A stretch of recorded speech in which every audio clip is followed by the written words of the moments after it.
Hello everyone, welcome to article 351। आज हम लोग पढ़ेंगे गोस्वामी तुलसीदास कृत दोहावली। दोहावली की व्याख्या आज हम लोग देखेंगे। ये यूपी बोर्ड क्लास 11th के हिंदी पद्य से लिया गया है। तो इसमें क्या है, तुलसीदास जी जो हैं दोहा छंद में बहुत सारे नीति के कथन बोल रहे हैं, अच्छी अच्छी बातें बोल रहे हैं जो नैतिक मूल्यों पे आधारित हैं और दूसरे लोगों को ज्ञान देने वाली बातें हैं। तो उसी को आज हम लोग पढ़ेंगे। इसकी भाषा जो है ब्रज भाषा है दोहावली की, और मुक्तक छंद है। शांत रस है, अनुप्रास और यमक और अलग अलग उपमा अलंकार आएंगे इनमें टाइम टाइम पे। अनुप्रास अलंकार तो पूरे में ही है। अन्योक्ति अलंकार भी हो जाएगा, क्योंकि उदाहरण दे के जब कोई बात समझाई जाती है तो उनमें अन्योक्ति अलंकार होता है। तो अन्योक्ति अलंकार है, दोहा छंद है। सॉरी, यहाँ पे मुक्तक छंद लिख दिया है, मुक्तक शैली है और दोहा छंद है। तो शांत रस, दोहा छंद। और दोहा छंद क्या होता है इसको आप लोग कमेंट में बताएंगे कि दोहा छंद कैसा है। मात्रिक छंद है, अर्ध सम्मात्रिक छंद है या वर्णिक छंद है। ये दोहा छंद का क्या होता है उसके बारे में आप लोग हमको कमेंट में बताएंगे, ठीक है। तो इसकी व्याख्या देखते हैं। हरों चरहि तापहि बरत, फरे पसारहि हाथ, तुलसी स्वार्थ मीत सब, परमारथ रघुनाथ। यानी कि तुलसीदास जी कह रहे हैं, जब पौधा जैसे होता है वो हरा होता है तो लोग चरते हैं। यानी कि जब पौधा हरा होता है तो जानवर हैं, इंसान हैं, वो चर जाते हैं उसको।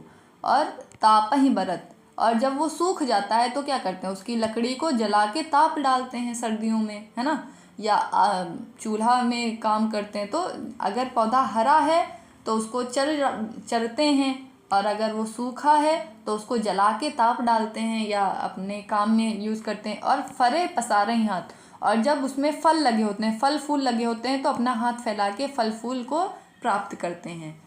तुलसी स्वार्थ मीत सब, तुलसीदास जी कह रहे हैं कि जितने भी लोग हैं सब स्वार्थ के मीत यानी कि दोस्त हैं। जब स्वार्थ होता है तभी उनकी दोस्ती होती है। इसके जब मतलब संकट के समय में आपका कोई काम साथ नहीं देता है, जब आपके अच्छे दिन होते हैं तभी सारे लोग आपसे दोस्ती करते हैं, वही कह रहे हैं।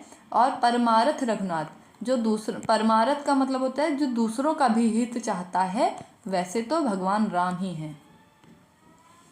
तो तुलसीदास जी कह रहे हैं, अगर आपके अच्छे दिन हैं तो सारे आपके दोस्त होंगे, और आपके अगर विपरीत दिन हैं यानी कि आप गरीब हैं, दुखी हैं, तो आपके साथ में कोई नहीं खड़ा होगा। तो जितने भी लोग हैं सब स्वार्थ यानी कि जब उनका काम सिद्ध होता है तभी आपसे दोस्ती करते हैं, आपसे मतलब रखते हैं। अगर आप दीन दुखी गरीब हैं तो आपकी कोई मदद नहीं करेगा। यानी कि लाचार लोगों की दोस्ती नहीं होती है। जितने भी लोग होते हैं मतलब के दोस्ती करते हैं। जो अमीर लोग होते हैं उनके दोस्त इसीलिए ज़्यादा होते हैं, और गरीब लोगों के उतने अच्छे दोस्त नहीं होते हैं, क्योंकि उनका काम बनता है उनसे। तो वही कह रहे हैं कि भगवान जो राम है वही केवल दूसरों का मतलब किसी में भेदभाव किए बिना सबका दूसरों की भलाई भी चाहते हैं। ऐसे भगवान राम ही हैं, इंसानों में ऐसा कोई नहीं है। वो केवल अपना मतलब जब तक सिद्ध होएगा तब तक आपसे दोस्ती रखेंगे। मान राखिबो मांगिबो, पियसो नित नव नेहु, तुलसी तीनों तप फबे, जो चातक मतुलेहु। तो नित नव यहाँ पे देखिए अनुप्रास अलंकार है। तुलसी तीनों तप फबे, यहाँ पे भी अनुप्रास अलंकार है। तो मान राखिबो यानी कि सम्मान को रख के, मांगिबो यानी कि मांग भी रहा है और सम्मान भी रख रहा है अपना। पियसो निव नत नेहु, मतलब कि और अपने प्रेम को, पियसो यानी कि अपने प्रेम को नया की तरीके बनाए भी हुए है। और तुलसी तीनों यानी कि ये तीनों चीज़ें कि अपना सम्मान भी बना रहे, मांग भी लिया है और मतलब प्रेम भी बना रहा है। ये तीनों चीज़ें तो तभी फबे यानी कि फल देती हैं या फलीभूत होती हैं, जो मांगने वाला जो है चातक पक्षी के समान होता है। अब चातक पक्षी कैसा होता है, वो स्वाति नक्षत्र होता है। उस समय जब पानी गिरता है या उसकी बूंदें जो गिरती हैं, वही जब पीता है उसके मुंह में वो बूंदें गिरती हैं तभी उसकी प्यास बुझती है। तो अब जो पशु पक्षी होते हैं उनके पास में कोई गिलास या टंकी तो होती नहीं कि उसमें पानी भर लिया बाद में पी रहे हैं। तो अब पानी गिरेगा आसमान से तो उसको अपना सिर ऊपर करके ही तो पीना पड़ेगा। तो अब सिर को ऊपर रख के मांगता है, यानी कि अब अपना सम्मान भी बनाए। सिर ऊंचा रखने का मतलब क्या है कि सम्मान बना हुआ है, और वो आसमान से मांग भी रहा है कि पानी मेरे मुंह में गिरे, और अपना प्रेम भी अपना काम भी बना रहा है। तो ये तीनों चीज़ें, मतलब अपना काम भी बन रहा है, सम्मान भी है और मांग भी रहा है। ये तीनों चीज़ें तो तभी फलीभूत होती हैं जब चातक पक्षी के समान कोई होता है। नहीं जाचत नहीं संग रही, शीस नाई नहीं लेई, ऐसे मानी मांग नहीं, को बारिद बिंदुई।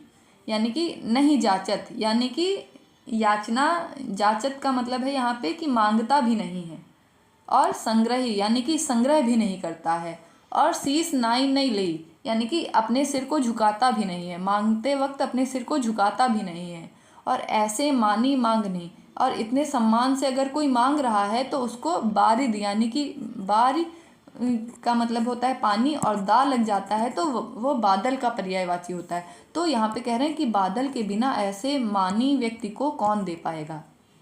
यहाँ भी जो चातक पक्षी है उसकी बात हो रही है, क्योंकि चातक पक्षी जो है, अब पक्षी है तो उसके पास घर ठिकाना तो है नहीं, वो मांगता, मतलब मांगता नहीं है, और ना ही कहीं पे टंकी वगैरह में वो पानी भर के रखता है, तो संग्रह भी नहीं करता है। जैसे हम लोग हर चीज़ को इकट्ठा करके रखते हैं, वैसे वो संग्रह करके भी नहीं रखता है। और जब आसमान से मांग रहा है तो क्या है, सिर को झुका के भी नहीं मांगता है कि सिर को झुका के दुखी होके मांगे, जैसे भिखारी वगैरह मांगते हैं, तो वैसे भी मन नहीं मांगता है। तो ऐसे अगर इतने सम्मान से, इतने घमंड से कोई मांग रहा है तो इसको बारिद यानी कि बादल के समान कोई और दूसरा नहीं होगा जो उसकी मांग को पूरी कर पाए। यानी कि हमें सम्मान अपना बनाए रखना चाहिए, यहाँ पे तुलसीदास जी ऐसा कह रहे हैं।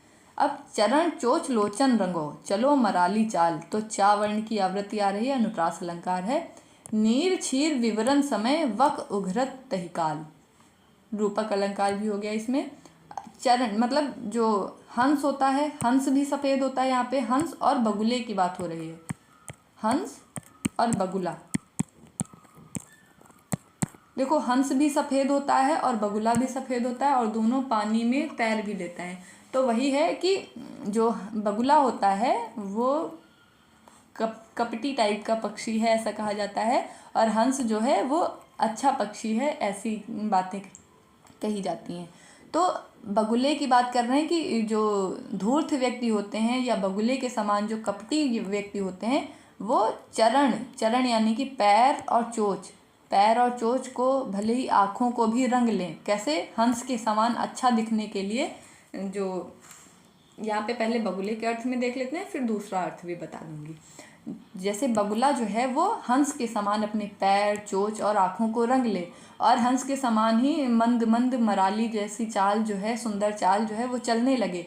लेकिन जब नीर क्षीर यानी कि जो हंस का गुण होता है उसमें विवेक होता है कि वो दूध और पानी को अलग अलग करके पी सकता है। तो नीर क्षीर यानी कि दूध और पानी को विवरण यानी कि अलग करने के समय जो वक है यानी कि बगुला है, उसकी जो पहचान है वो तुरंत हो जाएगी कि वो बगुला है कि हंस है। ऐसे देख लें, कपटी व्यक्ति भले ही कितना भी अच्छा बनने की कोशिश कर ले, लेकिन जब उसका काम आएगा या मतलब उसकी वास्तविकता होएगी वो समय पे दिखाई ही दे जाएगी। क्योंकि कोई कितना भी नाटक कर ले, उसका जो असल व्यक्तित्व है वो सामने आ ही जाएगा। अब आप उससे मदद मांगेंगे, वो अगर धूर्त है और कपटी है और आपसे प्रेम नहीं करता है तो वो अपनी असलियत पे आ ही जाएगा। असलियत जो है ज़्यादा टाइम तक छुपी नहीं रह जाती है। तो वही है यहाँ पे, धूर्त व्यक्ति चाहे जितना भी नाटक कर ले लेकिन उसकी सच्चाई जो है वो समय पे दिखाई ही दे जाती है। आपू आपू कह सब भलो, अपने कह कोई कोई, तुलसी सब कह जो भलो, सुजन सराहै सोई। तो अनुप्रास अलंकार भी है और यहाँ पे श्लेष अलंकार है कि अपने अपने लिए तो हर कोई भला होता है। यानी कि आप खुद से तो सभी प्रेम करते हैं, अपनी बड़ाई तो सभी करते हैं, अपने कहे कोई कोई, और अपने लोगों की तो कोई कोई ही, मतलब आप खुद से और अपने लोगों से तो सभी मतलब अच्छी बातें करते हैं और उनकी मदद भी करते हैं। लेकिन जो दूसरे मतलब उनके पराये लोग होते हैं कि जो जिनसे आपका रिश्ता भी नहीं है उनकी मदद भी करे, ऐसा तो कोई ही होता है। सब कह जो सो भलो, यानी कि जो सबकी मदद करता है। सुजन सराहि सोई, सुजन यानी कि सज्जन लोग उन्हीं की सराहना करते हैं। यहाँ पे तुलसीदास जी कह रहे हैं कि अपनी अपनी बड़ाई और अपने आप से प्यार और अपने जो रिश्तेदार होते हैं, अपने खुद से जुड़े हुए लोग होते हैं, उनकी भलाई और उनकी मदद तो सभी कर लेते हैं कि अपने से प्रेम और अपने लोगों से प्रेम तो सभी कर लेते हैं, लेकिन जिनसे हमारा रिश्ता भी नहीं होता है उनकी मदद तो जो करता है उन्हीं की सज्जन लोग जो हैं सराहना करते हैं। ऐसे ही लोगों की सराहना होती है जो सबकी निस्वार्थ भाव से मदद करते हैं, यानी कि जो ऐसा नहीं है कि जहाँ से फ़ायदा दिख रहा हो वहीं पे मदद की जाए, ऐसे निस्वार्थ भाव से कि हर किसी की मदद करे, वही लोग जो हैं वो सज्जन हैं और उन्हीं की सराहना होती है। फिर है ग्रह भेषज जल पवन पट, पाई कुजोग सुजोग, होई कुवस्तु सुवस्तु जग, लखई सुलक्षण लोग। यानी कि ग्रह का मतलब होता है जो तारे होते हैं, नक्षत्र होते हैं। भेषज का मतलब है औषधि, जल का मतलब पानी, पवन का मतलब हवा, पट यानी कि वस्त्र। ये जो हैं लोगों के व्यवहार के लिए कभी कभी कुयोग मतलब कि बुरी हो जाती हैं, कभी कभी सुयोग यानी कि अच्छी हो जाती हैं। ये मतलब लोगों जो इंसान है उसकी जैसी तासीर होती है उन्हीं के अकॉर्डिंग जो ग्रह हैं औषधि, मतलब जो नक्षत्र है किसी व्यक्ति के लिए अच्छा होता है, किसी के लिए ख़राब होता है वही तारा। औषधि किसी जो दवाई होती है किसी को मतलब सूट करती है, किसी को रिएक्ट कर जाती है। और पानी भी ऐसा ही होता है, कुछ लोग जो जहाँ पे रहता है उसके लिए वो अच्छा होता है और बुरा होता है। तो ये चीज़ें जो हैं कि ग्रह है, औषधि है, पानी है, हवा है, वस्त्र है, ये लोगों मतलब अलग अलग व्यक्ति पे अलग अलग तरह से असर दिखाता है। होई कुवस्तु सुवस्तु जग, लखई सुलक्षण लोग। और मतलब कि वस्तुएं जो हैं वो कुवस्तु भी हो सकती हैं, सुवस्तु भी हो सकती हैं जगत में। मतलब हर जो चीज़ है वो अलग अलग तरीके से हमारे अनुसार काम करती है। मतलब किसी पे अच्छी तरीके से काम करती है, किसी पे बुरी तरीके से काम करती है। और इसको देखने का लोगों का नज़रिया होता है, यानी कि इनके सुलक्षण को ही देखना लोगों का नज़रिया होता है। यानी कि हमें दूसरों की बुराई कम देखनी चाहिए, क्योंकि वो मतलब ज़रूरी नहीं है कि जो हमारे लिए बुरा है वो मतलब सभी के लिए बुरा हो। तो इस तरीके से हमें केवल अच्छे गुणों को देखना चाहिए और बुरी चीज़ों को नज़रअंदाज करना चाहिए। जो सुनि समुझ अनीति रत, जागत रहे जुसोई, उपदेसिबो जगाइबो, तुलसी उचित न होई। यानी कि ऐसे व्यक्ति के लिए तुलसीदास जी कह रहे हैं कि जो सुनि समझ यानी कि जो जानते समझते हुए भी अनीत यानी कि नैतिकता से हीन है, जो मतलब चीज़ें जानता है कि क्या सही है क्या गलत है सब जानता है, लेकिन उसको जानने के बाद भी जो मतलब अनैतिक काम करता है, गलत काम करता है, जागत रहे जो सोई, और जागते हुए भी जो सोने का काम कर रहा है, यानी कि उसको सारी चीज़ें पता है कि ये काम गलत है फिर भी वही काम कर रहा है, ऐसे पुरुष को, या तुलसीदास जी कह रहे हैं कि ऐसे पुरुष को उपदेश दे के जगाने का काम सही नहीं है। मतलब कि जो व्यक्ति जानता है, जानबूझ के गलती कर रहा है, उसको बार बार रोकना टोकना और उपदेश दे के जगाना तुलसीदास जी कह रहे हैं कि सही नहीं है। जो कर रहा है करने दो, मरने दो, ऐसा। बरसत हर्षत लोग सब, करशत लखे न कोई, तुलसी प्रजा सुभागते, भूप भानु सो होई। बरसत यानी कि जैसे बारिश होती है तो सारे लोग हर्षत यानी कि खुश हो जाते हैं। और मतलब कि जैसे देखिए क्या होता है, पानी कब गिरता है, तालाब वगैरह जो होते हैं उनसे पानी जो है पहले वाष्पीकृत होके आसमान में बादल होते हैं उनमें इकट्ठा हो जाता है। फिर जब पानी बहुत ज़्यादा इकट्ठा हो जाता है तो उसके बाद ये बारिश हो जाती है।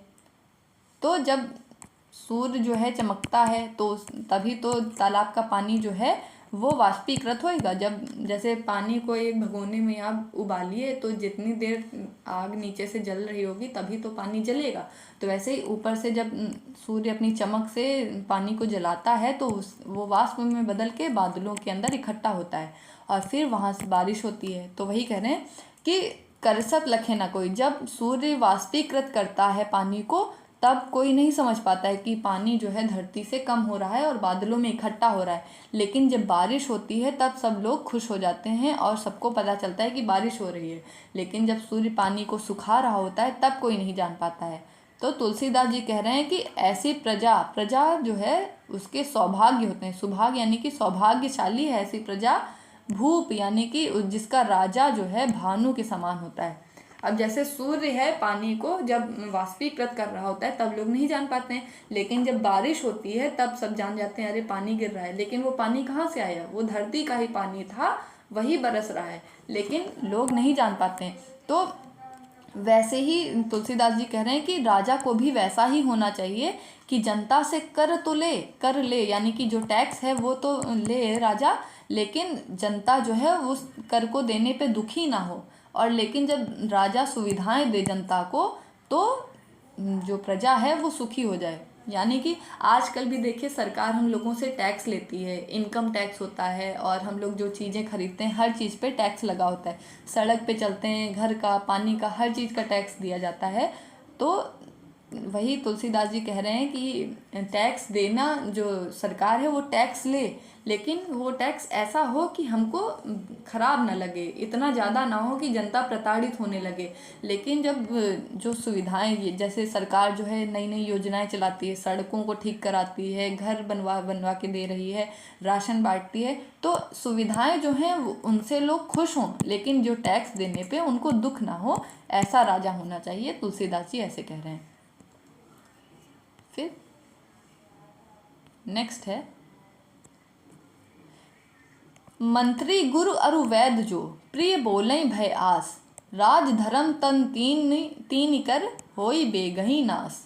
मंत्री यानी कि राजा का क्या, राजा के परिप्रेक्ष्य में कि राजा का मंत्री, राजा का गुरु और वैद्य, अरु का मतलब है और, वैद्य यानी कि मंत्री, राजा का गुरु और जो डॉक्टर होता है राजा का, अगर वो राजा के भय और या फिर उसकी प्रशंसा करने के लिए उससे प्रिय यानी कि उसके मन की बातें बोले और सच्चाई ना बोले, तो राजा का धर्म, तन यानी कि शरीर, राजा का राज, धर्म और शरीर तीनों ही बेगही यानी कि जल्द ही नाश हो जाता है। यानी कि राजा के डर से अगर उसका मंत्री सही जो नीतियां हैं वो नहीं बता रहा है, गुरु जो है धर्म की बातें नहीं बता रहा है, और वैद्य जो है राजा को सही नहीं बता रहा है कि ये चीज़ आपके लिए गलत है, आप उसको नहीं कीजिए, ऐसे रोक नहीं रहा है, तो राजा का, अगर मंत्री गलत है तो जो राजपाट है वो खराब हो जाएगा, गुरु अगर खराब है तो धर्म खराब हो जाएगा, और अगर वैद्य ने दवाई सही से नहीं दी है तो राजा का शरीर खराब हो जाएगा, तीनों का बहुत जल्द ही नाश हो जाएगा।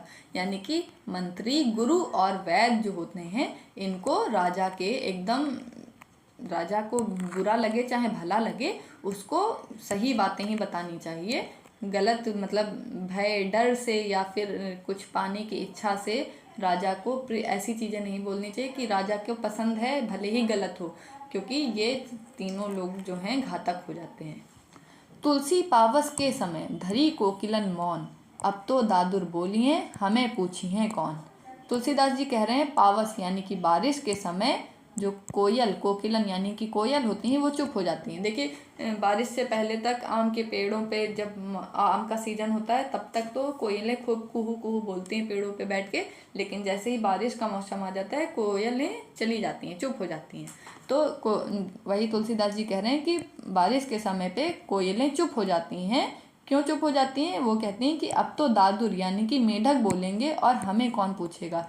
यानी कि जब मूर्खों की सभा लगती है तो जो सज्जन पुरुष होते हैं वो चुप हो जाते हैं, क्योंकि अब मूर्खों का रेला लगा है, वही बोलेंगे तो हमारी बात सुनेगा ही कौन। और ऐसी जगह पे अपनी एनर्जी वेस्ट नहीं करनी चाहिए, मतलब कि जहाँ पे आपको सुना जाए और लोग समझें वहाँ पे ही बोलना चाहिए। मूर्खों के बीच में जहाँ मतलब एनर्जी वेस्ट हो और कोई कुछ समझे नहीं, वहाँ पे नहीं बोलना चाहिए, ऐसा तुलसीदास जी कह रहे हैं। तो ये था दोहावली, ब्रजभाषा, मुक्तक शैली, दोहा छंद, शांत रस और अविधा शब्द शक्ति है, अनुयुक्ति, अनुप्रास, रूपक अलंकार है। Thank you very much for watching this video. Please share and subscribe this channel and please like this video. Thank you very much.